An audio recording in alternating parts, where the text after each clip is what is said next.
Tonight, Vice President Kamala Harris, as you mentioned, once again making Atlanta the focus of her attention. The presumptive Democratic presidential candidate should be touching down at Hartsfield-Jackson any moment now. It's her 6th visit to Metro Atlanta this year, and it comes less than a month before the Democratic National Convention. But the big question tonight, will this visit help her campaign bring voters to her side? 11 Alive's Karis Belger has some perspective from both sides. She is live tonight. So, Karis, what are people telling you?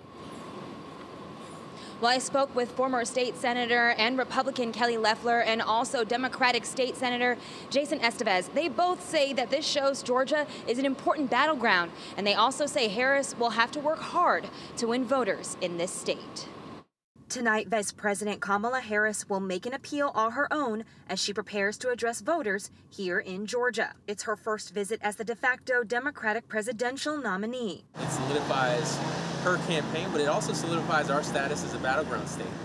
Both presidential campaigns are heavily investing in Georgia. Georgia State Senator Jason Estevez tells me Harris's campaign has already laid the groundwork to engage Georgia voters. There are also 24 offices, campaign offices open across the state. And while her campaign continues to grow with record-setting fundraising numbers, former Republican Senator Kelly Loeffler says it will take more than that for Harris to win the state. You know, when you think about what's on the minds of Georgia voters, the #1 issue is rampant inflation and this tough economy. And that's, as we talk to voters across the state, that's what we hear as well.